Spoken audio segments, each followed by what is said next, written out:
Hola, soy Emilien, le estoy por hablar de mi proyecto fotográfico, así que bienvenido en el video On est du coin y estamos por empezar en 3, 2, 1.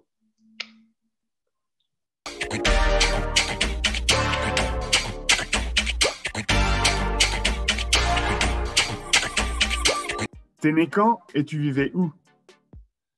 Alors, je suis né à Saint-Aubin-de-Bovigné en 1991 et actuellement j'habite à Rosario, la deuxième plus grosse ville d'Argentine.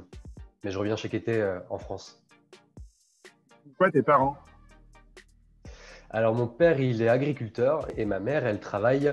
Alors, je crois que si elle regarde la vidéo, elle va pas être contente, mais il me semble qu'elle travaille pour une association d'aide à la personne dans tout ce qui est le domaine social, psychologique. T'as des frères et sœurs?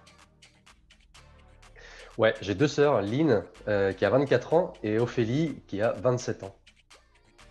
Tu veux faire quoi petit? Je rêvais qu'il existe une machine à remonter le temps, et en fait, ce qui m'aurait vraiment fait kiffer, ce serait d'être historien ou anthropologue et de pouvoir voyager avec la machine à remonter le temps et par exemple arriver au Moyen-Âge et puis tiens, prendre des notes et me dire tiens, ben non, finalement, c'était pas comme ça, l'histoire, elle était comme ça, et puis de pouvoir retravailler un peu l'histoire. Je crois que c'était ça. T'es quel genre d'élève? J'étais un élève plutôt bavard en primaire. Ensuite, je me suis un peu calmé.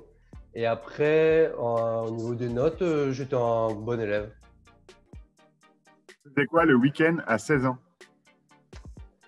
Le week-end à 16 ans, j'avais pas de scooter. Donc du coup, je faisais pas grand-chose. Je commençais un peu à faire des sorties cinéma. On allait au cinéma de Moléon avec les amis, je me rappelle.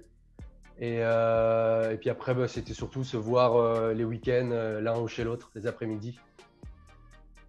Ton meilleur souvenir dans le Moléonais, c'est quoi? L'épicerie associative qu'on a montée à Saint-Aubin.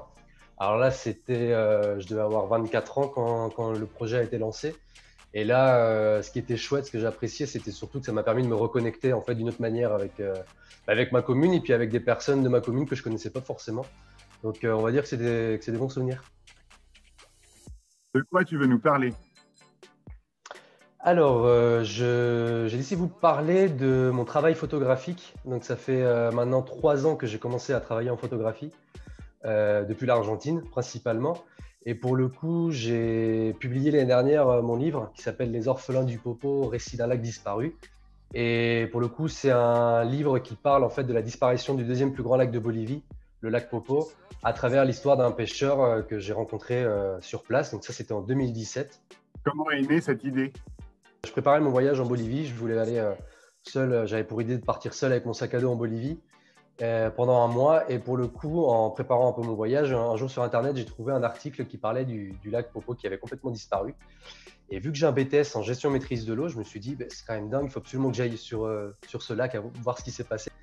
Et donc j'ai rencontré ce pêcheur et quand je suis rentré j'ai fait ma série de photos et quand je suis rentré en Argentine, j'ai rencontré Angie Strapa, qui est une illustratrice. Et Angie a apporté les dessins sur mes photos pour recréer en fait les souvenirs du pêcheur, pour recréer un petit peu les mémoires et les souvenirs des personnes qui ont habité autour de ce lac avant sa disparition. Et maintenant, ça en est où? Alors maintenant, on est en train de préparer une série d'expositions. On a déjà présenté l'année dernière 3 expositions en Argentine, 2 à Rosario dans un musée et un centre culturel, et une à Buenos Aires, la capitale. Et donc pour le coup, on travaille là sur une série d'expositions dans une dizaine de centres culturels de l'Alliance française à travers une dizaine de villes. Donc ce sera une exposition bilingue en plus qu'on va présenter sur les 2 prochaines années. Ta musique du moment, c'est quoi? En ce moment, j'écoute beaucoup un groupe d'électro-pop qui s'appelle Matilda, un groupe de Rosario. T'as quelque chose à dire aux jeunes du coin? Il suffit pas de regarder parfois trop loin. Juste à côté, on peut trouver des histoires intéressantes à raconter et des choses intéressantes à faire. Je pense que ce serait ça ma petite contribution à cette vidéo. Une personne intéressante qu'on doit absolument aller rencontrer. J'ai une copine de collège qui est originaire de Moulins, qui s'appelle Stéphanie Girard. Elle est partie un an en Australie. Elle a loué un van et elle a fait tout le tour de l'Australie en faisant des petits boulots et elle a fait ça avec le visa vacances-travail. Donc ça peut être intéressant d'aller la questionner sur ça.